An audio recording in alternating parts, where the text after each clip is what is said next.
Safe on Netflix review: is the Michael C. Hall drama one of the best shows on Netflix? Warning: this article contains spoilers from Season 1 of Safe on Netflix. The Harlan Coben drama dropped on Netflix in May with all 8 episodes available to watch in a marathon sitting. Safe is the second crime series that crime author Coben and screenwriter Danny Brocklehurst have worked on together. They previously collaborated on Sky's The Five back in 2016, which featured 10 installments that were aired weekly in double-bill installments. The Five proved to be so popular that they are working on the 4 and will follow on from the original drama. While The Five was an enthralling watch with plenty of secrets that had audiences on the edge of their seats, Safe fails to deliver up a similar viewing experience. Safe Season 2 Netflix release date: the big problem is none of the characters are particularly likable, and the result is we just don't care. They feel flat and two-dimensional compared to the characters in The Five. Yes, the gated community of Safe also has deep, dark secrets, but the difference is that there's nothing to really connect us to them. Missing girl Jenny Delaney, played by Amy James Kelly, is a moody teenager who is angry at her father for reasons that don't become apparent until later on. Unlike The Five, which got viewers from the get-go with a missing child vanishing into thin air, there's nothing emotive to draw us in after Jenny disappears. Her father, Tom Delaney, Michael C. Hall, is revealed to be having a relationship with his wife's friend Sophie Mason, Amanda Abington, not long after her death.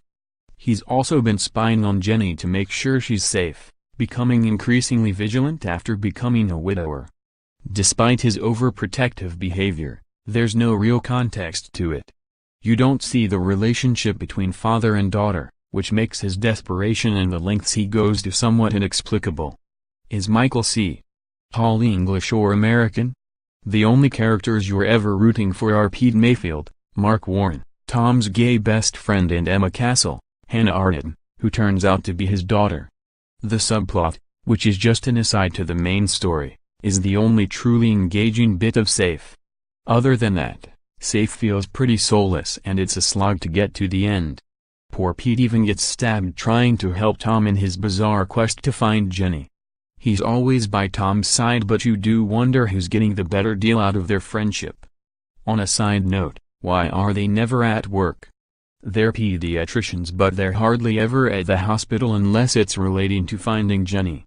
While the performances are fine, the plotting lets the whole thing down. The story could have been done so much better.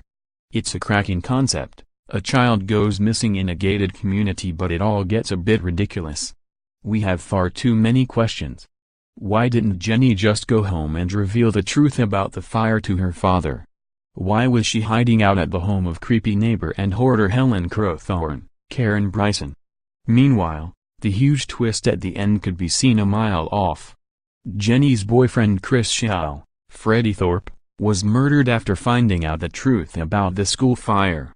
The fire and the deaths of the children should have hit us hard, but there was nothing to engage us. There's also the strange comic relief involving the Marshall family, who spend a large proportion of the show trying to cover up for a crime they didn't commit. These scenes are jarring and seem to be padding for the 8 hours that the writers have had to fill. Safe could have been so good. All the ingredients were there for a prime binge-worthy crime thriller: the writers, the cast, the concept, but it just hasn't been given the time, care and attention it needed. Safe is available to watch on Netflix now.